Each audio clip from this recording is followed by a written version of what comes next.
shout out Gatorade. But that cart, guys know it as the pre-fuel cart. Your pre-fuel is anything and everything under the sun that is pre-fuel. And that part of the education we do in the off season is simple versus complex carbs. Okay. The simple carbs are what you want to take 0 to 30, maybe 45 minutes before you work out, before you lift, before you got to practice. Those are things that are going to be easily digestible and things that your body or your stomach can digest within that next time before you got to that workout. And it's going to use that, right? Those are all carbs. So carbs are our body's main fuel source. Kind of going back to your car analogy, that's the gas in the tank, allows the car to go. So same thing there. Guys know and understand that that cart and those items on that cart are only pre-fuel items. So they're not going to see fruit snacks, or they're not going to see a Rice Krispie treat, hanging out at 3 p.m. in the afternoon in meetings, because it's not serving a purpose then. And that all comes down to nutrient timing and them understanding that it's okay to have sugar. It's okay to have a fruit snack at 18, 19, 20 years old, but we have to do it in the right timing. And that's when it helps or hurts our performance. And so that snack cart, we move around. Allie's always with food. When I first got here, they're like, Allie, the crazy lady with food always. But yeah, that cart serves a main purpose in that pre-workout, that beginning of the bookend.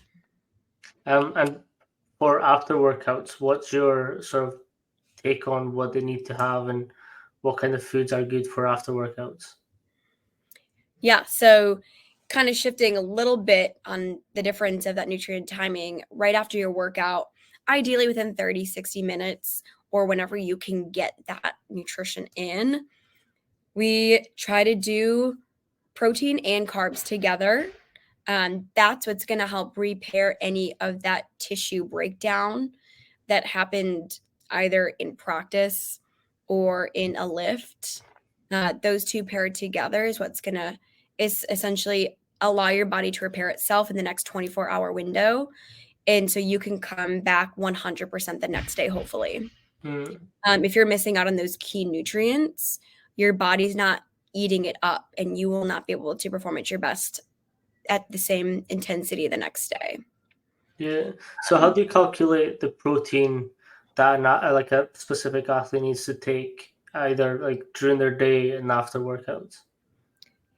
Yeah, so just based on, science and research, I mean, essentially for these big athletes in football, and this is different. If it's a female soccer or female volleyball, this is different. But, I try to at least get them 30 to 40 grams of protein in after their workout, plus 60 to 75 grams of carbs in one shake or one snack.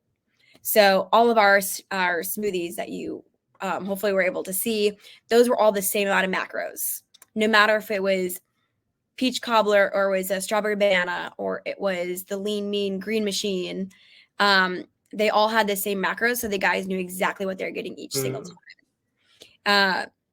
Now, those who might have to gain weight, they know that they take that smoothie with a snack, or they grab 2 smoothies to get their macros in.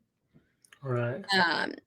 And then our, dairy-free guys, they obviously have a separate section that they know they can always go to get their stuff in. Yeah. Those who are leaning out, on the other hand, maybe it's just a shake for them. Maybe it's a Propel versus a Gatorade for those fluids after as well. Because it's making sure that, yes, I get the protein and the carbs, but it's also getting those fluids in to replenish too.